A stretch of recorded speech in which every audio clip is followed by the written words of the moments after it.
Hi. So, this will be my very first video without Brett, and it's kind of a hard choice on what to do first, but I figured in the end I would actually just end up doing someone I've actually collected for quite a while, about 20 years, for her solo stuff, but I did listen to her before she went solo, and that's Bjork. So the first thing I wanted to show actually was her Icelandic album Glinglo, which actually came out before debut, and this is the vinyl for that.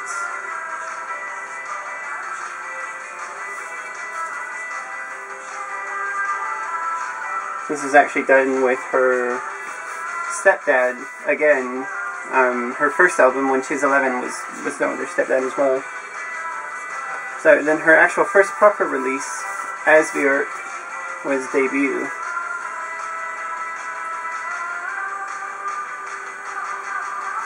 And this was such an amazing album.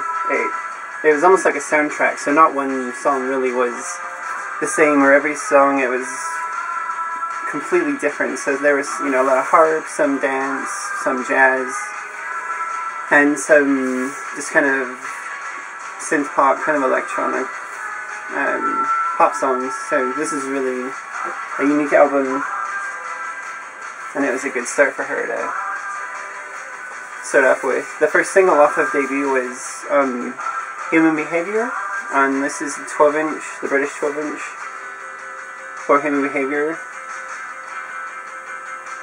And that has 4 different versions of Human Behavior. It has the LP version and a couple remix versions. So this was, I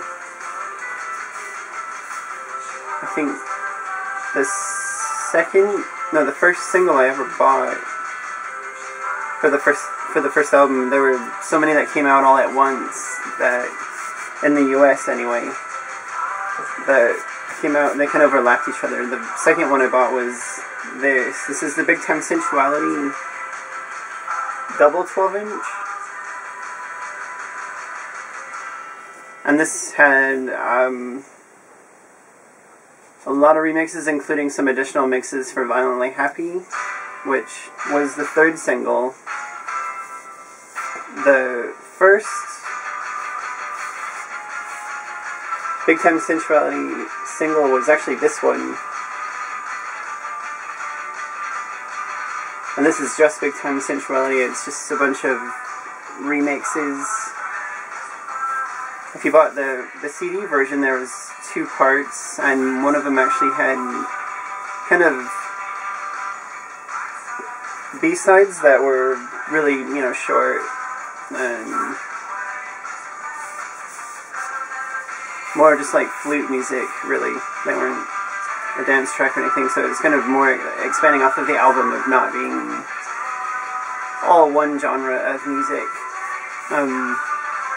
The second one, actually, 3rd single, I should say, was Violently Happy, and this is the British 12-inch,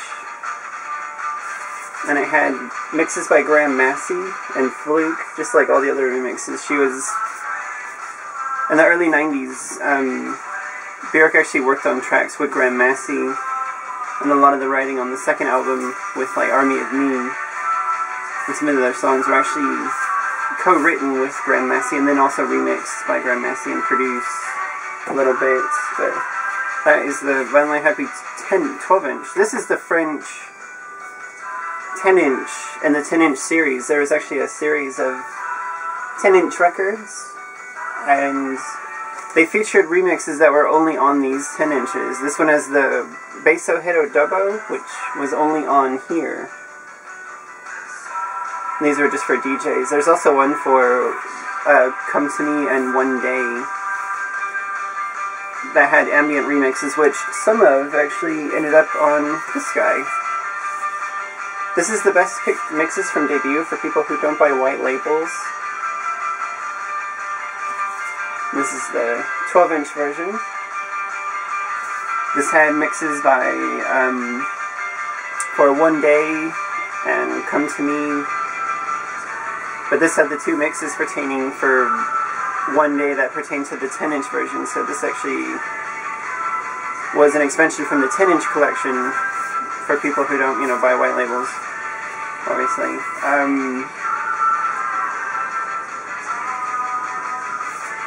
So if you were ever interested in some of the mixes and you couldn't find them, a few of them are on here. Next was a track that didn't make it to debut until later pressing, so if you bought a later pressing of debut, this song was on there, and this is Play Dead, which actually ended up being one of my favorite songs from debut once this single came out. This is also from the soundtrack for Young Americans.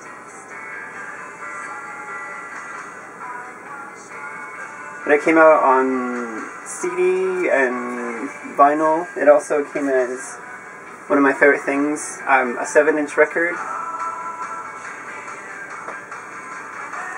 It's got the Tim Simon remixes on it, so this is actually one of my favorite Bjork 7-inches. There aren't really very many Bjork 7-inch records, but there are a few, and this being one of them. This one was actually one of my favorite ones, so that one's a good one.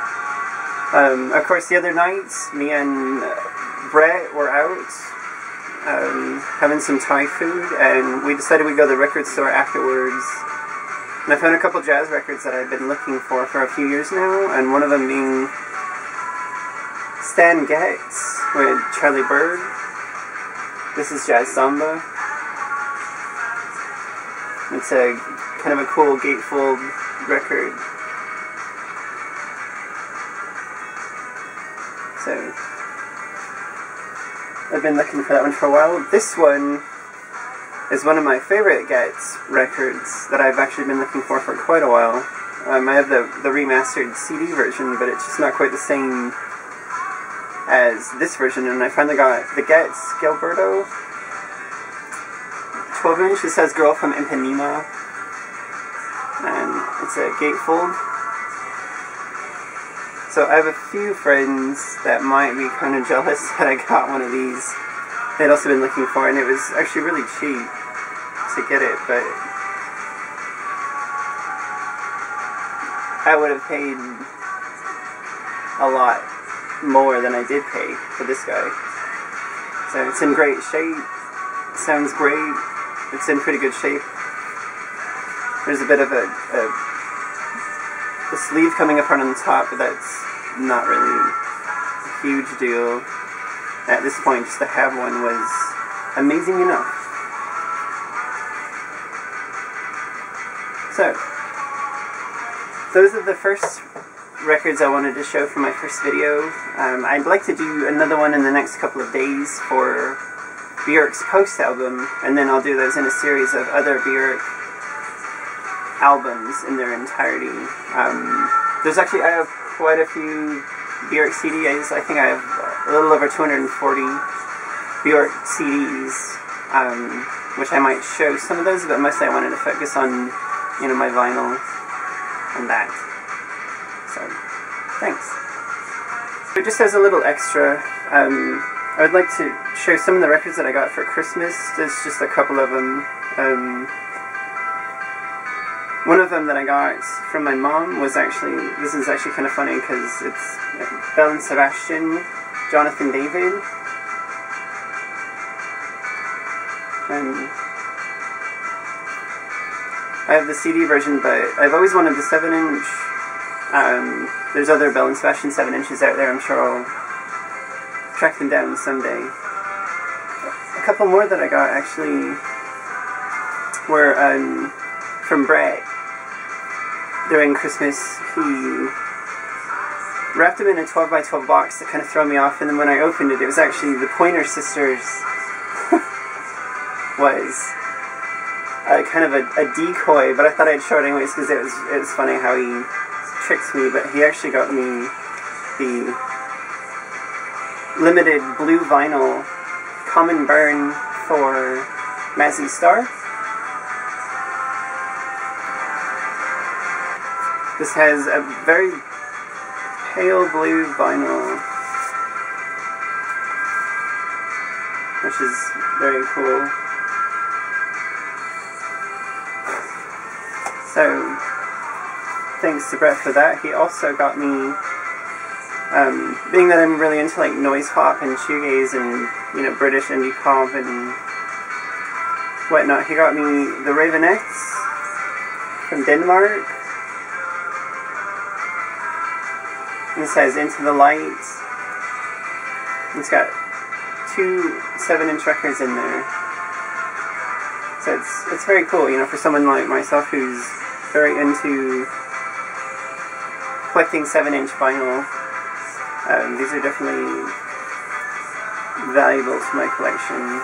So thank you, Rex, for these. These are great. I really appreciate it. So thanks.